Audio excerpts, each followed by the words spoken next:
Nazywam się Kaylee, mam 29 lat i pracuję jako specjalista marketingu w dużym firmie w Chicago. Nigdy nie spodziewałam się, że zwykły tydzień będzie zmieniał moje życie na zawsze. Jednym momentem zaprezentowałam kwartalne projekcje do drużyny egzekucyjnej, następnym błyszczyło wszystko. Przerażająca ból strzelała przez moją skórę, zanim ciemność mnie zniszczyła. Wokułam się samotnie w maszynach w szpitalu, krzycząc wokół mnie. Doktor zbliżał się do klipu w ręce. Mówił nam, że zadzwoniliśmy do swoich rodziców. Mówili, że przyjdą, ale... Przerażał się niepokojnie. Nigdy nie pojawiły się. Jeśli kiedykolwiek czułaś się opuszczony przez ludzi, którzy powinny cię najbardziej kochać, proszę polubić i subskrybować. Komentuj, gdzie oglądasz i trzymaj się dla historii o tym, co rodzina naprawdę oznacza. Grzecząc w naszym środowiskowym domku poza Bostonem, wyglądałyśmy jak idealna amerykańska rodzina w zdjęciach w kartonach świątecznych. Mój ojciec Frank, odwzorowany architekt z swoim własnym małym firmą, zawsze nosił ubrania i poważną ekspresję. Moja matka Diana nauczyła się w 3. klasie w lokalnej szkole elementarnej, kochana przez uczniów i rodziców, dla jej cierpienia i kreatywności. Moja siostra Vanessa, 3 lata, mój senior, skończyła nasz portret rodzinny z jej idealnymi klasami i łagodnym wyglądem. Z zewnątrz mieliśmy to wszystko. Kolonialistyczny dom z białym okienkiem, wczorajsze śniadania rodzinne w szyk szarpie, wiosenne wakacje do Cape Cod. Ale pod tą polszczyzną linią leżała bolesna realia. Straciliśmy się codziennie. Byłam zapomnianą córką, żyjącą na zawsze w cieniu Vanessa. Spójrz na projekt na szkole naukowej twojej siostry, mój ojciec powiedział, nie patrząc na moją własność. Znowu na pierwszym miejscu. Dlaczego nie możesz się dodać jak Vanessa? Nie było tak, że byłam bolesna ucznią. Trzymałam solidne 3,8 GPA po całym szkole naukowej, uczyłam się w klubie debatowym i wolontariowałam w lokalnym ośrodku zwierząt. Ale za pomocą prezydencji 4,0 studentów i przyjęcia do Princeton, moje zdobycia mogłyby być niewidoczne.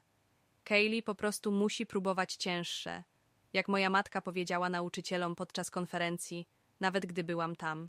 Wiemy, że ma potencjał. Jej siostra nigdy nie miała takich problemów. Ciągłe porównania stały się dźwiękiem mojej dzieciństwa. Kiedy przywieźłam A, to pytanie było zawsze, dlaczego nie było A+, tak jak Vanessa. Kiedy wygrałam 2. miejsce w regionalnym zawodniku, moi rodzice przybyli, ale spędziły cały czas rozmawiając o tym, jak Vanessa wygrała 1. miejsce 3 lata wcześniej. Moje 16. urodziny zniknęły w tym samym tygodniu, jak formalna sorority w szkole Vanessa. Moimi rodzicami zajęło się 6 godzin, żeby pomóc jej przygotować, zostawiając mi kawałek sprzedawanych w sklepie i błyskotliwą notę, obiecając, że świętujemy następny tygodniu. Nigdy tego nie zrobiliśmy. Kiedy moja urodzina zniknęła, zatrzymałam odczucia, że moimi rodzicami przyjdą do mnie. Oczywiście przybyły kamery gotowe i uśmiechające, jak przechodziłam na scenę. Ale świętowanie po południu centrowało się całkowicie i dotyczyło mnie ostatniego spotkania z Travisem, medycznym studentem z bogatą rodziną.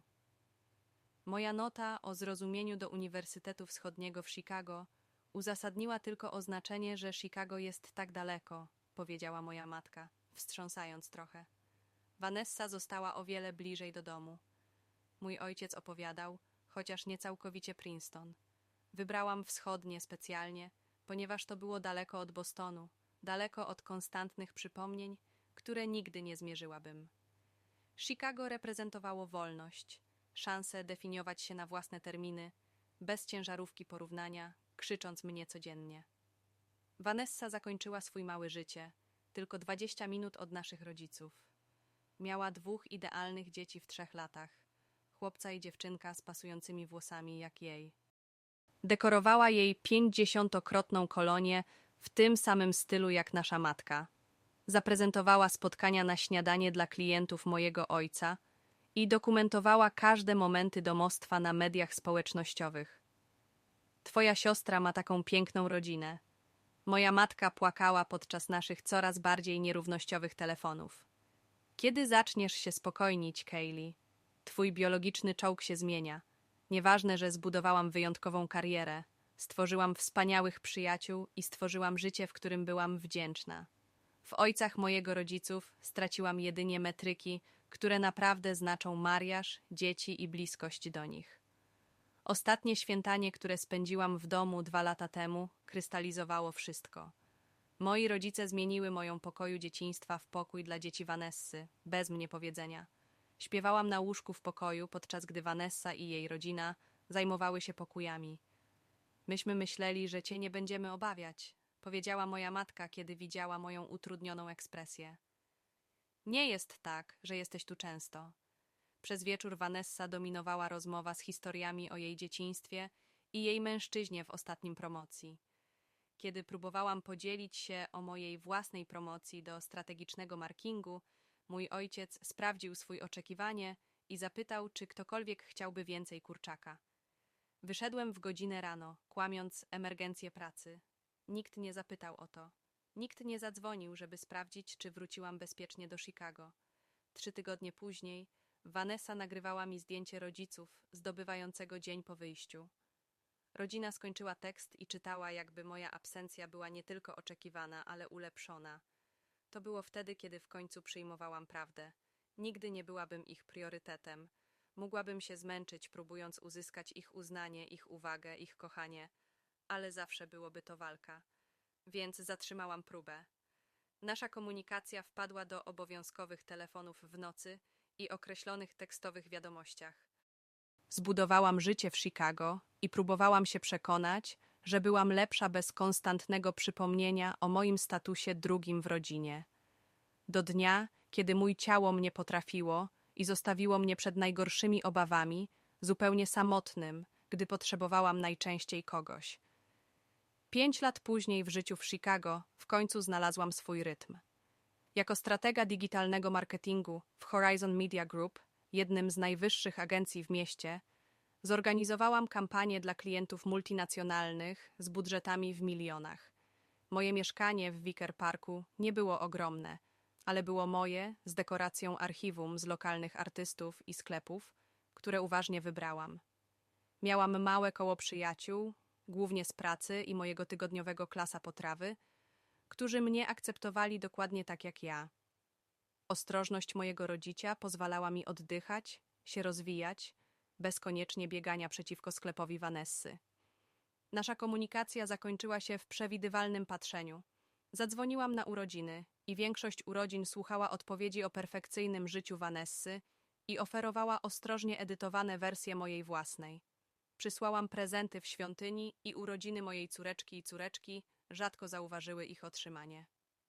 Powiedziałam sobie, że to było normalne, nawet zdrowe. Wielu dorosłych trzymało minimalny kontakt z swoimi rodzicami. Gdy widziałam przyjaciół przyłączać się z rodzicami na lotnisku lub kiedy koleżanki odszedły z pracy na spotkanie z rodzicami, to nie zauważyłam tego. To było ceną spokoju, ucieczki z ciągłego czucia niezgodności. Praca stała się moją anchorą, moją identytą, moją walidacją. Każda sukcesywna kampania, każdy klientowy podzięk, każda promocja służyły jako dowodzenie, że byłam wartościowy, wytrzymały, wartościowy. Przysłałam się do projektów regularnie pracujących 12 godzin i przyniesienia mojego laptopa do domu na tygodnie. Mój szef Richard podziwiał moją dedykację i jednocześnie jej eksploatował. Kalis są pracownikiem mieszkającym, który uśmiecha się w spotkaniach. Nie ma mężczyzn czy dzieci, żeby ruszyć się do domu, żeby zawsze mogła przejąć jeden projekt. Uśmiechałam się, pretendując, że to nie dostało smaku. Lepiej być znanym za moją dedykację pracującej, niż za sytuacją w rodzinie. Zaczęło się uderzenie około 6 miesięcy temu.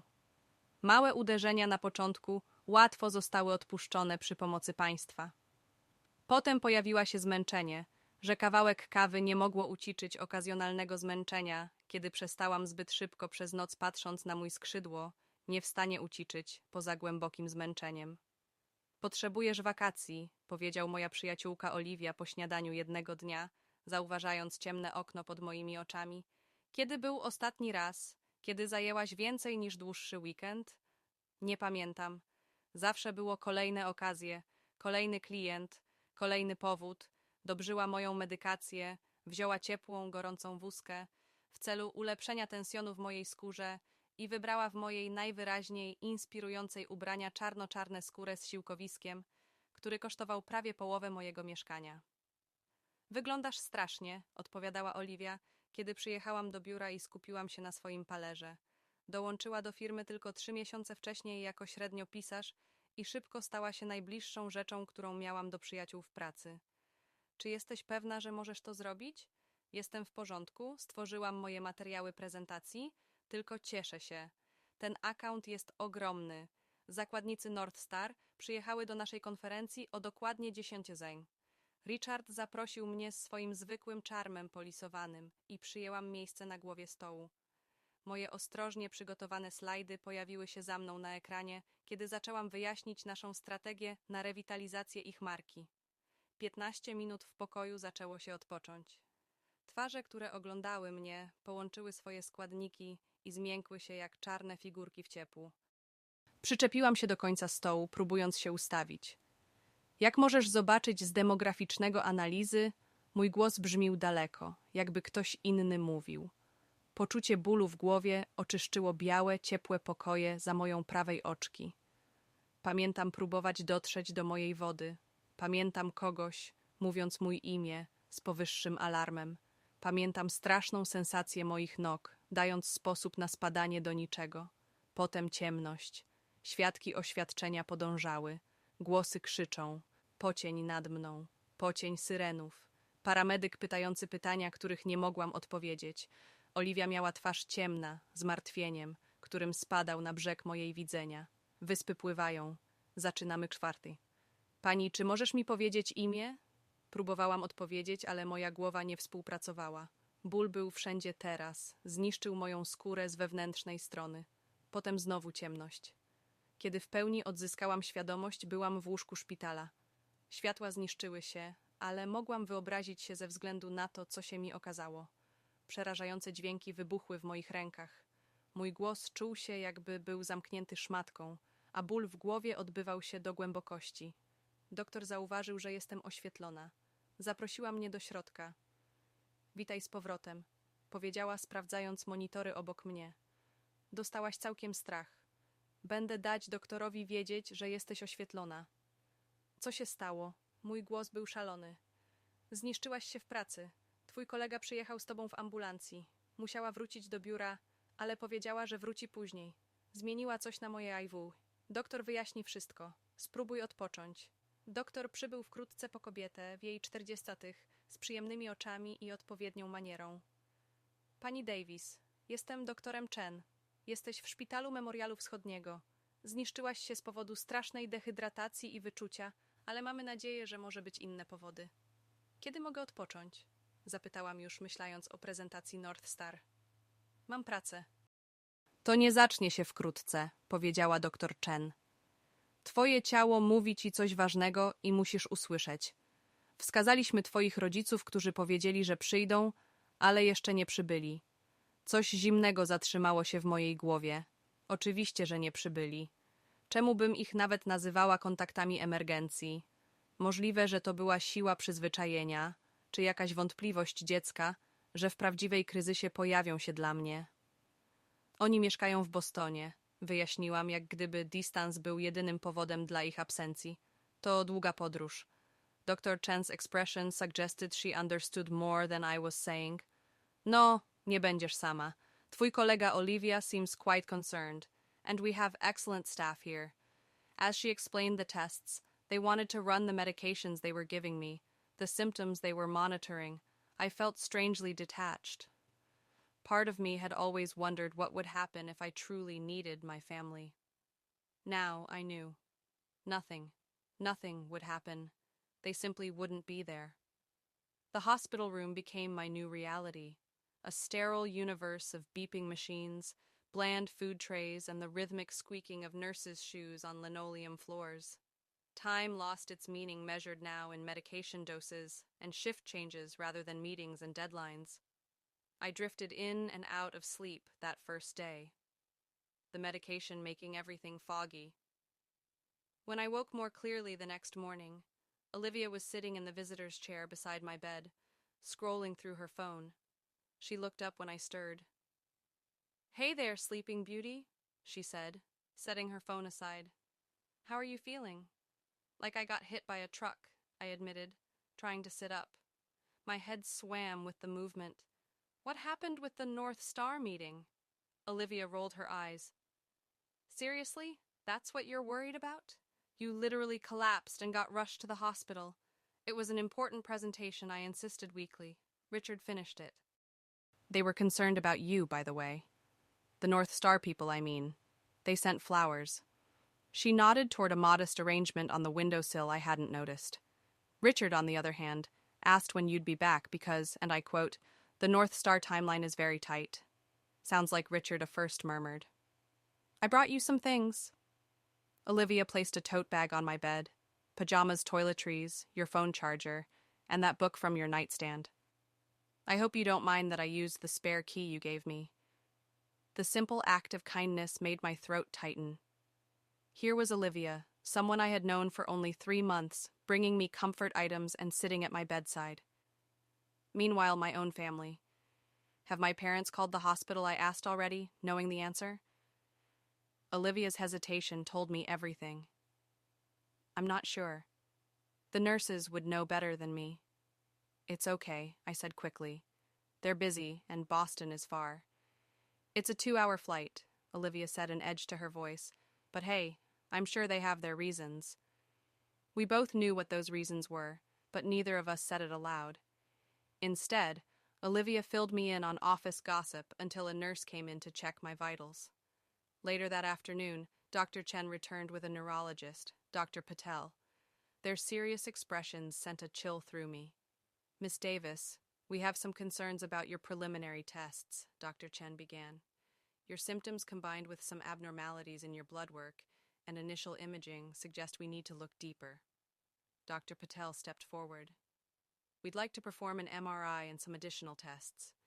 We're seeing indications of possible pressure within your cranium that could explain your severe headaches and the fainting episode." "Pressure like what exactly?" My mouth had gone dry. "It could be several things," he answered carefully. "Inflammation, fluid buildup, or possibly a mass of some kind. The MRI will give us a clearer picture." A mass. The word hung in the air, heavy with implication. They weren't saying tumor, but that's what they meant. Fear crawled up my spine, cold and insistent. "I see," I managed. "When will this happen?" "We've scheduled the MRI for tomorrow morning," Dr. Chen said. "In the meantime, we're going to start you on medication to reduce any inflammation and help with the pain." "Have my parents been updated about this?" I asked, not sure why I was torturing myself by asking. Dr. Chen's expression softened with sympathy. "We called the number in your file again this morning. Your father answered and said they were making arrangements to come, but needed some time." Making arrangements? For a 2-hour flight. While their daughter might have a brain tumor, the wound of their indifference, always painful but usually manageable, ripped wide open. After the doctors left, I lay in the dim room, utterly alone with my fear.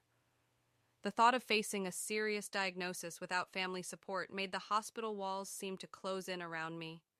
I considered calling them myself, but pride stopped me. If they couldn't be bothered to call the hospital for updates, why should I reach out? The evening brought a shift change, and with it a nurse named Jennifer, who would become an unexpected source of comfort in the days ahead. "No visitors tonight?" she asked as she checked my IV. "My parents live out of state," I said, the excuse feeling hollow even to my own ears. Jennifer nodded, making no judgment. "Well, you've got me until 7 a.m. Fair warning, I talk a lot. My other patients usually pretend to be asleep to get some peace." Her cheerful chatter as she worked was strangely soothing. She told me about her 3 cats, her passion for true crime podcasts, and her sister's recent disastrous attempt at home hair coloring. Simple, normal life stories that momentarily distracted me from the fear gnawing at my insides. "Do a lot of patients go through serious procedures alone?" I asked as she was leaving. Jennifer paused in the doorway. "More than you'd think. Family is complicated. But you know what? Hospital staff become pretty good substitute family when needed. We've got your back." Her words stayed with me as I tried to sleep, competing with worries about the MRI and what it might reveal. My phone sat silent on the bedside table. No calls from Boston, no concerned text messages asking how I was feeling. Just notifications from work, email, and social media that I couldn't bring myself to check. The MRI the next morning was a claustrophobic nightmare of mechanical noise and stillness. I closed my eyes and tried to focus on my breathing, fighting panic as the machine clunked and whirred around me. The technicians had been kind, explaining each step, but nothing could prepare me for the reality of being slid into that narrow tube while terrified about what they might find. Afterward, shaky and exhausted, I was wheeled back to my room to wait for results. Olivia had texted that she would visit after work. Jennifer's shift had ended, replaced by a more reserved nurse who efficiently checked my vitals without conversation. The hours stretched endlessly. I stared at my silent phone, willing it to ring with a call from my parents. Had they even booked flights? Were they concerned at all, or had Vanessa scheduled another family event that took priority? The bitterness of these thoughts exhausted me, yet I couldn't stop them from circling. Years of emotional neglect had conditioned me to expect disappointment, but some childish part of me had always believed that in a true emergency they would show up, that when it really mattered, I would matter to them. By the evening of my third day in the hospital, with still no word from my family, I had to accept the truth. Even hospitalization with a potentially serious condition wasn't enough to make me a priority. The realization was both devastating and strangely freeing. If this couldn't make them care, nothing would. And if nothing would, perhaps it was finally time to stop hoping. Boredom eventually overcame my reluctance to check social media. 3 days in a hospital room with only daytime television for company would drive anyone to desperate measures. I reached for my phone, telling myself I would only check work emails, not social platforms where I might see family updates. That resolution lasted approximately 30 seconds before a notification banner caught my eye. Vanessa Davis tagged you in a post. My thumb hovered over it instinct, warning me not to look, but morbid curiosity won out. The photo loaded bright and cheerful on my screen. My parents Vanessa, her husband Travis, and their 2 children grinning in front of the entrance to Six Flags New England. They wore matching custom t-shirts reading Davis Family Fun Day 2025. The timestamp showed it was taken yesterday, 2 days after I had collapsed and been hospitalized. The caption twisted the knife family day without the drama. Sometimes smaller is better. Perfect weather, perfect company, perfect day. 53 likes, 27 comments, all variations of beautiful family and making memories that matter. My Aunt Susan had written the perfect Davis family outing with a heart emoji. They were having a family fun day while I lay in a hospital bed, waiting for results that could change my life forever. Not only had they not come to be with me, they were actively celebrating my absence. Without the drama could only refer to me, the family member whose exclusion apparently improved the experience. I scrolled through the additional photos, my father carrying my nephew on his shoulders, my mother helping my niece with cotton candy, Vanessa and Travis kissing in front of a roller coaster. Everyone smiling, everyone happy, no one missing the daughter and sister who might be seriously ill. My eyes burned with unshed tears, but I refused to let them fall. Instead, I closed the app and set my phone face down on the tray table. I wouldn't comment. I wouldn't react. I wouldn't give them the satisfaction of knowing they had hurt me yet again. A knock at the door interrupted my dark thoughts. Dr. Chen and Dr. Patel entered carrying tablets and wearing carefully neutral expressions that made my stomach clench with dread. Ms. Davis, Dr. Patel began pulling up a chair beside my bed. We have your MRI results. I steeled myself, hands gripping the thin hospital blanket. Just tell me straight, whatever it is.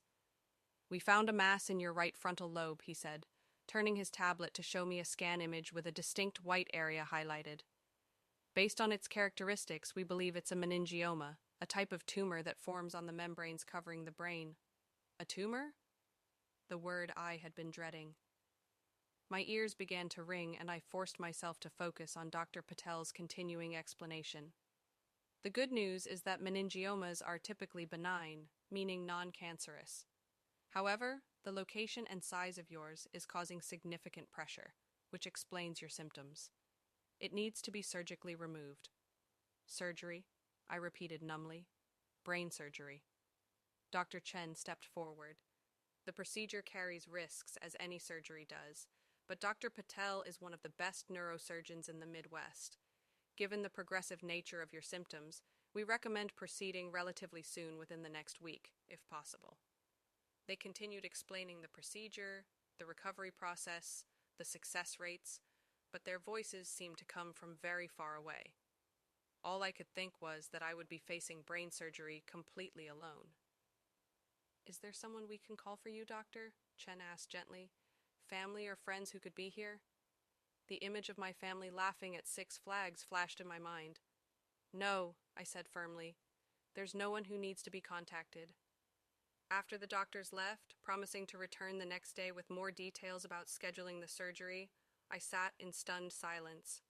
Brain tumor, surgery, recovery. All words that shouldn't be part of my reality at 29. People facing serious health crises were supposed to be surrounded by loved ones, not lying alone in a hospital room while their family enjoyed amusement parks. The unfairness of it broke something inside me, releasing a torrent of tears I had been holding back for days, for years.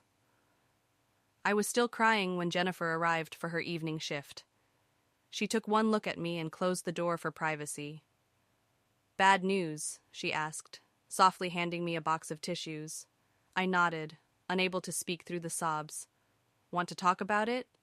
I'm told I'm a good listener when I'm not talking your ear off. So I told her. About the diagnosis, the recommended surgery, and then surprising myself about my family. About the tagged photo and the years of emotional neglect that had preceded it. About facing brain surgery alone because the people who should love me unconditionally couldn't be bothered to show up. Jennifer listened without interruption, occasionally handing me fresh tissues. When I finally fell silent, emotionally drained, she sat on the edge of my bed. "Can I tell you something?" she asked. 10 years ago, I was diagnosed with stage 3 breast cancer at 32. My husband of 8 years decided it was too much for him and moved out 2 weeks later. My parents were dead. My sister lived overseas. I went through chemo, radiation, and reconstruction completely alone. "How did you do it?" I whispered. "One day at a time. And I wasn't really alone." She smiled slightly. "I found family in unexpected places. My neighbors, my coworkers, even other patients. Sometimes the family we're born into fails us, but the family we find along the way can be stronger than blood." "I don't know if I'm that brave," I admitted. "Nobody does until they have to be," Jennifer replied. "And listen, having a support system doesn't make you weak. It makes you human. Your colleague Olivia seems to care. Let her help. And we have support groups here at the hospital for patients going through similar situations. I still haven't decided whether to tell my family about the diagnosis," I said. "Part of me thinks they should know, but another part wants to protect yourself from more disappointment," Jennifer finished for me. "I get it. That's your decision and there's no wrong choice. But make it for the right reasons, not out of pride or spite." Her words stayed with me long after she left to attend to other patients. I picked up my phone several times to call my parents, but always set it down again. What would I say? "Hi, I have a brain tumor, but don't worry about visiting since Six Flags was clearly more important." In the end, I decided not to tell them. Not yet, anyway. If they couldn't be bothered to call the hospital for an update, they didn't deserve to know. I would get through this on my own, with the help of whatever found family I could cobble together. And maybe, just maybe, I would finally be free of the desperate need for approval that had shaped my entire life. The day before my scheduled surgery arrived with a strange sense of calm. After the initial shock and fear, I had settled into a sort of resigned acceptance. This was happening with or without family support, and I needed to focus on getting through it, rather than dwelling on who wasn't there. Dr. Patel had explained the procedure in detail. They would make an incision in my scalp, remove a section of skull, carefully extract the tumor from the membrane surrounding my brain, replace the bone, and close the incision. The surgery would take approximately 5 hours, followed by at least 3 days in the intensive care unit, and a minimum 2-week hospital stay afterward. Recovery from brain surgery is a marathon, not a sprint, he had told me. You'll need help when you're discharged. Do you have someone who can stay with you? I had nodded vaguely, unwilling to admit I had no idea who would fill that role. Olivia arrived that morning, having taken a personal day to be with me before the surgery. She carried a small duffel bag and an air of forced cheerfulness. I brought entertainment, she announced, pulling out magazines, a portable chess set, and her tablet loaded with movies. I figured we could distract you until they wheel you away. Her deliberate normalcy was exactly what I needed. We watched a romantic comedy played chess, which she won handily, and avoided talking about the next day's procedure until a hospital volunteer appeared with pre-surgery paperwork. Next of kin, the volunteer asked pen poised over the form. Olivia and I exchanged a glance. "Just put me," Olivia said decisively, taking the clipboard. "I'm her emergency contact now." The simple act of solidarity made my eyes burn. "You don't have to do that." "Obviously I do, since some people don't understand what family obligations actually mean," she muttered, filling in her information. "Besides, somebody needs to water your plants and feed your sourdough starter while you're in here." Jennifer arrived for her shift, just as Olivia was leaving, the two of them exchanging introductions and phone numbers to coordinate visits during my recovery. The ease with which they assumed responsibility for me, virtual strangers, just days ago, contrasted sharply with my actual family's absence. "I've got something for you," Jennifer said after Olivia left. She handed me a slip of paper with several names and room numbers. These are patients who've either had similar surgeries or are also going through treatment alone. Everyone on this list said they'd welcome a visitor if you feel up to it. Now, the night before surgery, she shrugged. Sometimes talking to people who get it helps more than anything else. No pressure, though. After Jennifer moved on to her other patients, I stared at the list, considering. Sitting alone with my thoughts didn't seem appealing, so I changed into the robe Olivia had brought and made my way to the first room on the list. Over the next 2 hours, I met 5 extraordinary people. Martin, a 67-year-old retired teacher who had undergone the exact same surgery 3 weeks earlier and was making an excellent recovery. Sophia, a 35-year-old single mother battling lymphoma whose family lived in Colombia. Darius, a college student whose parents had disowned him when he came out now, facing leukemia with fierce determination. Ruth, an elderly woman whose children lived across the country, recovering from a stroke. And Jackson, a 40-year-old divorced father of 3 who had survived a traumatic brain injury from a car accident. Each conversation left me feeling less alone, less uniquely abandoned. Their stories of resilience, of finding strength when it seemed impossible, wrapped around me like a protective shield. By the time I returned to my room, exhausted but calmer, I felt part of something larger than myself, a community of survivors. I slept surprisingly well that night and woke ready to face what was coming. The pre-surgery preparations passed in a blur of forms, vital checks, and last-minute instructions. Olivia arrived just before they came to take me to the operating room, squeezing my hand and promising to be there when I woke up. "You've got this," she whispered, "and you've got me. That's enough." The anesthesiologist asked me to count backward from 10. I made it to 7 before darkness claimed me. Waking after brain surgery is nothing like in movies. There was no dramatic moment of consciousness, just a gradual, disorienting emergence into a world of pain and confusion. Voices floated around me, hands touched me, machines beeped, but everything felt disconnected, as if happening to someone else. Time lost all meaning. I drifted in and out, catching fragments of conversation between nurses and doctors. Stable, responsive, good signs. The words registered without context, slipping away before I could fully grasp them. When I finally surfaced more completely, the first face I saw was Olivia's tired but smiling beside my ICU bed. "Hey there," she said softly. "Surgery went great. Tumor's gone. You're going to be fine." I tried to speak, but my throat was too dry. She offered a small ice chip from a cup beside the bed. "Jennifer's here too," Olivia added. "She came by on her break, and Martin from down the hall sent flowers. You've got quite the fan club forming." A nurse appeared, checking monitors and adjusting something above my head. Dr. Patel will be by soon to give you the full update, but everything went according to plan. How's your pain level on a scale of 1 to 10?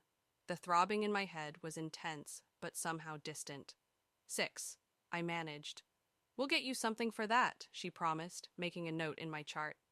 The next 3 days in the ICU passed in a haze of pain medication, brief periods of clarity, and the constant presence of medical staff. Olivia visited daily, bringing updates from work and small tokens of encouragement. Jennifer stopped by during every shift, sometimes just for a few minutes, sometimes longer when her patient load allowed. On the 4th day, I was moved to a regular room, my head wrapped in bandages, my body weak, but my mind increasingly clear. Doctor. Patel visited with good news. The tumor had been completely removed, was confirmed benign, and my prognosis was excellent. You'll need physical and occupational therapy, he explained, and we'll monitor you closely for the next year, but I expect you to make a full recovery. That evening, as I was slowly eating the first real meal I'd been allowed since surgery, my phone, which had been largely ignored on the bedside table, began to vibrate repeatedly. Text message notifications and missed call alerts filled the screen in a sudden flurry of activity. 17 missed calls from Dad 22, missed calls from Mom, 26 missed calls from Vanessa, and 1 text message from my father. We need you. Answer immediately. I stared at the screen in disbelief. After nearly a week of complete silence while I faced a brain tumor and surgery alone, suddenly my family was desperately trying to reach me, not to check on me, not to apologize for their absence, but because they needed me. With shaking hands, I opened my father's text message to find a second one below it. Your grandfather is in the hospital. Stroke. Doctors say he might not make it. He's asking for you. Call us. My grandfather, the one person in my extended family who had always seen me, always made me feel valued, who had taught me to fish and play chess and appreciate classical music when I was young, who sent me birthday cards with personal notes even after I moved to Chicago, who called me every month just to chat. And he was dying asking for me while I lay in a hospital bed myself, recovering from brain surgery my family didn't even know about. Without thinking twice, I pressed the call button beside my bed. When a nurse appeared, I asked for Jennifer. This was a moment I couldn't face alone. Jennifer arrived within minutes, her expression shifting from routine professional inquiry to concern when she saw my face. What's wrong? Are you in pain? I wordlessly handed her my phone, the barrage of messages, and the text from my father displayed on the screen. Ah, she said after reading it, family emergencies have interesting timing, don't they? My grandfather, I said, my voice breaking. He's the only one who always, and now he's dying, and I'm here. And they don't even know why I haven't answered their calls. Jennifer sat on the edge of my bed. What do you want to do? It was such a simple question, but it cut through the tangle of emotions clouding my judgment. What did I want to do? Not what should I do or what was expected, but what did I actually want? I closed my eyes, memories of my grandfather flooding in. Grandpa Howard taking 8-year-old me fishing at dawn, just the two of us while the rest of the family slept. Teaching me to bait my own hook and clean my catch. Telling me I was brave and capable when my parents only saw what I couldn't do. Grandpa Howard attending my high school art show, when my parents had a conflict with Vanessa's debate tournament, standing proudly beside my paintings and introducing himself to everyone as Kaylee's grandfather, yes, the talented artist. Grandpa Howard calling me after every major holiday I spent alone in Chicago, not to make me feel guilty for being absent, but to tell me he missed me and understood why I needed distance. I need to see him, I said finally, but I don't know if I can physically. I just had brain surgery. Let me get Dr. Patel, Jennifer said. This is a medical question. First, emotional second. Dr. Patel was direct when consulted. Travel is not advisable for at least 2 weeks post-craniotomy. The pressure changes during air travel could cause complications, and you're still at risk for seizures, bleeding, and infection.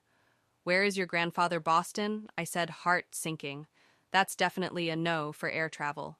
He confirmed even a car trip of significant length would be ill-advised. You need rest-controlled environment and immediate access to medical care if complications arise. So I can't go. I whispered, tears welling. I can't say goodbye. You can't travel, he corrected gently. But there are other options. Video calls, for instance. Olivia, who had arrived during this conversation, spoke up first things first. You need to call your family back. They don't even know why you haven't been answering. She was right. Of course, with Jennifer and Olivia flanking me like protective sentinels. I dialed my father's number. He answered on the first ring. Kaylee, where have you been? We've been trying to reach you for days. No hello, no, how are you? Just immediate accusation? I've been in the hospital? Dad? I said, my voice steadier than I expected. A pause.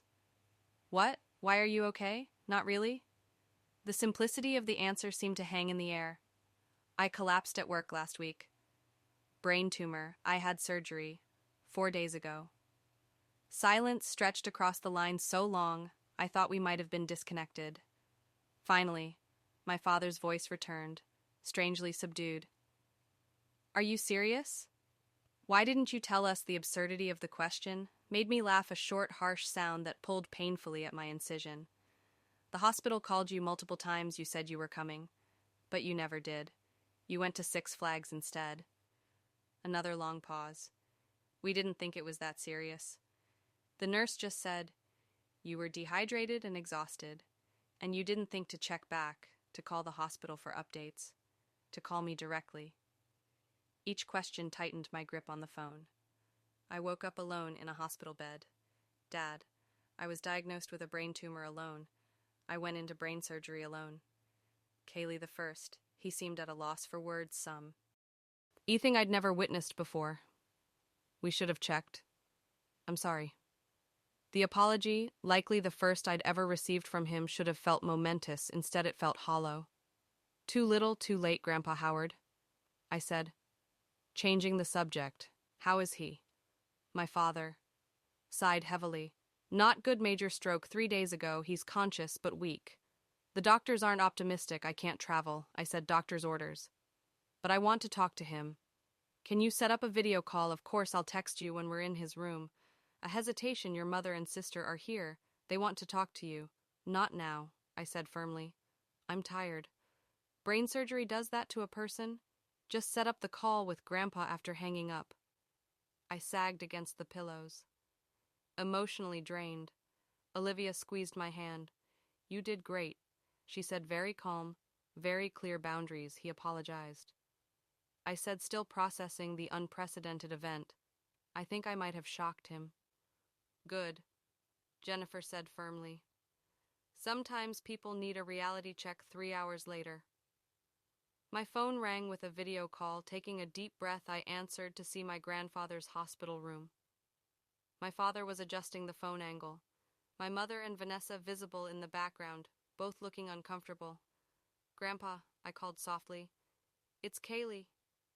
The camera moved to show my grandfather's face, thinner and grayer than I remembered, but his eyes lighting up at the sight of me. Katie girl, he said, using his old nickname for me, his voice slurred but intelligible. There you are. I tried to angle my phone so my bandaged head wasn't visible, but his sharp eyes missed nothing. What happened to you? He asked, concern, evident even through his weakened state. Just a little surgery, I said, trying to sound casual. Nothing to worry about, liar, he said with a ghost of his old teasing smile. Your father told me. Brain tumor. My brave girl, tears spilled down my cheeks even now. Sick and dying. He was more concerned about me than himself. I'm okay, Grandpa. The doctors say I'll make a full recovery. Good, that's goo. His eyes drifted closed briefly, then opened with effort. Listen to me, Katie girl. The lake house. It's yours. I blinked in confusion. What, my cabin at Crystal Lake? I'm leaving it to you. Papers already signed. His words were becoming more slurred always. Your special place. Remember, I did remember the small cabin on Crystal Lake where I'd spent summers as a child, fishing with Grandpa Howard in the early mornings, reading on the screen porch during afternoon thunderstorms, falling asleep to the sound of loons calling across the Prispin water. It was my favorite place in the world, a sanctuary where I had always felt truly at peace. "Grandpa, you don't have to already done," he interrupted. "You'll take care of it. No, you will." His gaze intensified. "One more thing. Katie girl, stop running. What do you mean from them?" he said, glancing toward where my parents must have been standing out of frame. "Talk to them, make them hear you.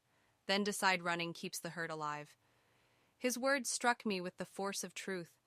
I had been running from my family for years, physically and emotionally distancing myself, but never truly confronting the pain they had caused, never demanding to be seen, to be heard, to be valued. I had accepted my role as the forgotten daughter, and fled, rather than fighting for the recognition I deserved. "I will," I promised, "next time I see them." "No time like now," he said with a hint of his old stubbornness. "I'm tired, you talk to them." His eyes closed again. "Love you, Katie. Girl always have. I love you too, Grandpa," I whispered. But he was already drifting to sleep, the stroke having sapped his limited energy. My father's face appeared on screen. "He needs to rest." The doctors say he trailed off his gaze, finally focusing on my appearance. "My God, Kaylee, your head-brain surgery?" I reminded him flatly. "Remember, He seemed lost for words again, a new and disconcerting experience for a man who always knew exactly what to say. We should have been there. "Yes," I agreed. "You should have." My mother appeared beside him, her hand flying to her mouth when she saw me. "Kaylee, your beautiful hair, of all the things to focus on. Not my health, not my fear, not my solitude during a life-threatening ordeal. My hair, it'll grow back," I said coldly, "unlike your daughter's trust in you." Vanessa pushed into frame, her perfect features arranged in a sympathetic expression that didn't reach her eyes. "Kaylee, if we had known it was serious, of course we would have come. Would you?" I challenged, "because the hospital called and told you I had collapsed and was hospitalized. That should have been enough for any normal family to at least call and check on me. Instead, you tagged me in your family day without the drama, while I was waiting to hear if I had cancer." Vanessa had the grace to flush. I didn't mean." "Yes, you did," I said with certainty. "You've always been happier when I'm not around to complicate your perfect family narrative. Well, congratulations, you got your wish." I faced the scariest moment of my life completely alone, because my family couldn't be bothered to pick up a phone. My father cleared his throat. "Kaylee, we made a mistake, a terrible mistake, but we're your family. We love you." "Do you?" I asked. "Simply because love means showing up. It means caring. It means making someone a priority. I can't remember the last time any of you did that for me." "That's not fair," my mother protested. "We've always supported you when I demanded. When have you ever put me first? When have you ever chosen me over Vanessa? When have you ever recognized my accomplishments without comparing them to hers?" The silence that followed was answer enough. "I'm hanging up now. I said I'm tired, and I need to rest. Tell Grandpa I'll call tomorrow, and don't worry about coming to Chicago. I have people taking care of me, real family." I ended the call before they could respond, then turned off my phone entirely. I'd kept my promise to Grandpa Howard. I'd spoken my truth, and for the first time in my life, I felt free of the desperate need for their approval. Val Olivia, who had stepped out during the call to give me privacy, returned with a cup of ice chips. "How did it go exactly as it needed to?" I replied. "I'm ready to focus on healing now, 2 weeks after my surgery against Dr. Patel's strong recommendation." But with his reluctant approval, I boarded a train to Boston. My grandfather's condition had stabilized somewhat. Though the prognosis remained poor, I was determined to see him one last time, to thank him in person for being the one family member who had always seen my worth. Olivia had insisted on accompanying me, taking additional vacation days to serve as what she called my medical bodyguard. Jennifer had provided detailed instructions for managing my medication, recognizing warning signs, and handling potential complications. During travel, my work colleagues had organized a meal delivery service for when I returned to Chicago, and Martin from the hospital had offered his lakefront cottage for my recovery period, once I was cleared for longer travel. The outpouring of support from virtual strangers contrasted sharply with my family's belated awkward attempts at reconciliation. My father had called daily since our confrontation, his conversations stiff and formal, asking about my health, but never addressing the deeper issues between us. My mother had sent flowers to my hospital room with a card signed "Love Mom and Dad," but no personal message. Vanessa had removed the family without drama post from social media and replaced it with a generic "thinking of you" message tagging me. None of it felt genuine. None of it acknowledged the years of emotional neglect that had culminated in my facing brain surgery alone. But I wasn't going to Boston for them. I was going for Grandpa Howard. The train journey was exhausting, each bump and vibration sending pain through my still healing skull by the time we arrived at Boston South Station. I was pale and shaking, leaning heavily on Olivia. "We're getting a hotel room first. She insisted you need to rest before facing them."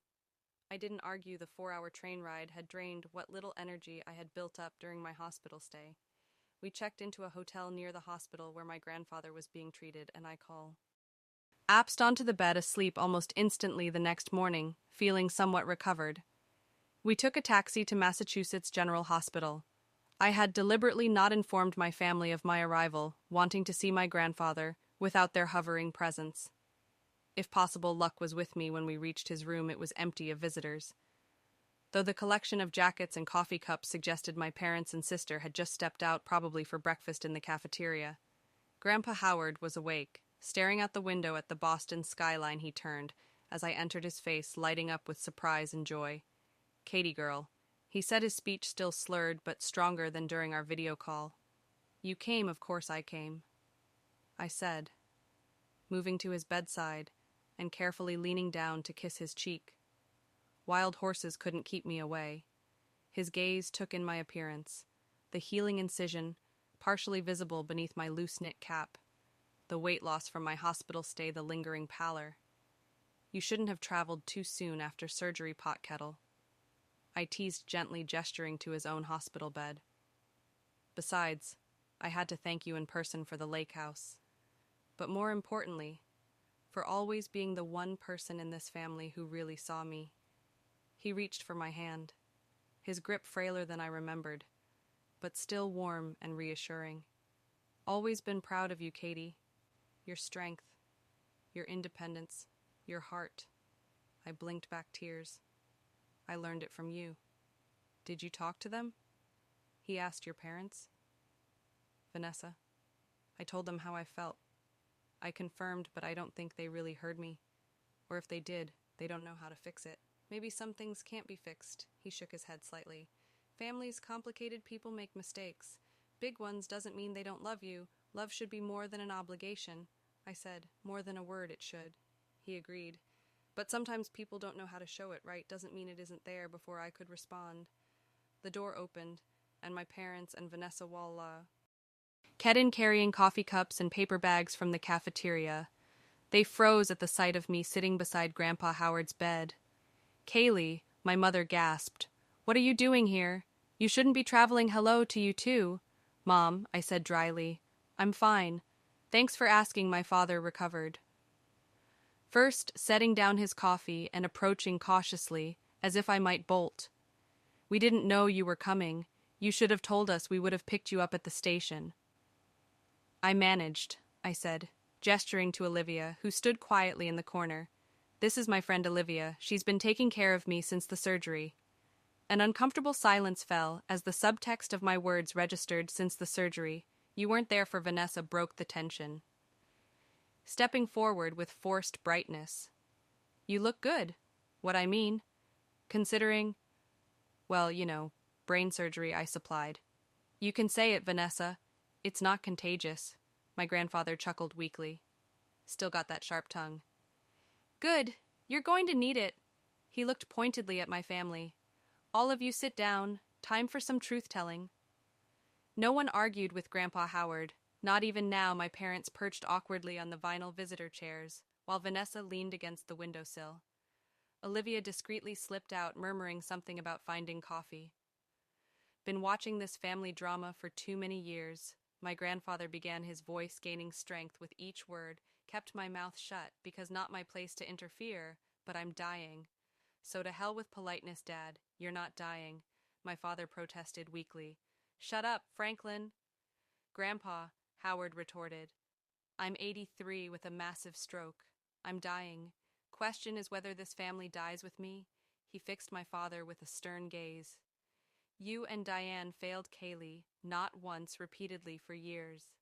My father opened his mouth to object, but Grandpa Howard raised a shaking hand. Let me finish. You gave Vanessa everything. Attention, praise, priority, left nothing for your younger daughter, impossible standards and constant comparison. My mother's face flushed. That's not true. We love both our daughters. Equally, love isn't equal if it isn't equitable, my grandfather countered. You never saw Kaylee for herself, only saw how she measured up to her sister, made her invisible in her own family. Tears sprang to my eyes at hearing someone finally articulate what I had felt my entire life, invisible, unseen. A perpetual disappointment by comparison. And you, Grandpa Howard turned to Vanessa, accepted it, enjoyed it. Special treatment. Golden child, never stood up for your sister, never shared the spotlight. Vanessa's perfect composure cracked. That's not fair, it's not my fault. If Kaylee always felt overshadowed, I can't help being successful. No, I said quietly, but you could have helped throwing it in my face, tagging me in your perfect family photos while I was lying in a hospital bed. That was a choice, Vanessa. I didn't know you were having surgery. She protested. You knew I was hospitalized. I countered the hospital called, and instead of picking up the phone to check on me, you took our parents to Six Flags and posted about how much better family time is without my drama. Vanessa at least had the grace to look ashamed. I shouldn't have posted that. It was thoughtless. It was cruel. I corrected, but it wasn't new. It was just the latest in a lifetime of moments where this family made it clear I was an afterthought at best, an inconvenience. At worst, my father stood abruptly pacing the small room. This isn't fair. We made one mistake. One, we should have checked on you at the hospital. Yes, but to act like we've been terrible parents your entire life. Sit down. Franklin, Grandpa Howard ordered, and listen for once in your life. My father subsided into his chair, looking mutinous. Kaylee, my grandfather said gently, your turn, say what needs saying. All of it. I took a deep breath, gathering the courage he so clearly believed I possessed. I spent my entire childhood trying to be seen by you. I began looking directly at my parents, trying to earn the attention and approval you gave Vanessa so freely. I brought home good grades, won awards, did everything right. And it was never enough, never as good as Vanessa. We were proud of you, my mother insisted. Were you? Because you never said it, not without adding, but Vanessa did it better. Or if only you worked a little harder. The words poured out now, years of suppressed hurt finding voice. Do you know why I moved to Chicago? Not for the job, to escape, to find out who I could be without constantly being measured against Vanessa and found wanting. We never meant to make you feel that way. My father said, his voice quieter now. Intention doesn't change impact, I replied.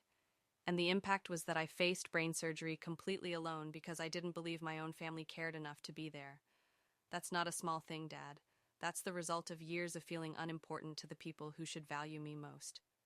Silence fell after my words, heavy with unspoken emotions. My grandfather reached for my hand again, squeezing it encouragingly. Now what? Vanessa finally asked. Where does this leave us? That depends. I said, I don't need grand gestures or dramatic apologies. I need change. Real change. I need to be seen and valued for who I am, not who you wish I was or how I compare to Vanessa. I need my accomplishments acknowledged without comparison. I need to be a priority. Sometimes not an afterthought. We can do that? My mother said, tears streaming down her face. We want to do better, Kaylee. We love you. Maybe you do. I acknowledged, but love. Without respect, without effort, without showing up when it matters, that's not enough anymore. My grandfather's monitor beeped, and he closed his eyes briefly, the emotional conversation taking its toll on his fragile health. I think that's enough for today, I said, standing carefully. Grandpa needs to rest, and so do I. Olivia and I are staying at the Hampton downtown. I'll come back tomorrow as I turn to leave. My father spoke, his voice uncharacteristically humble.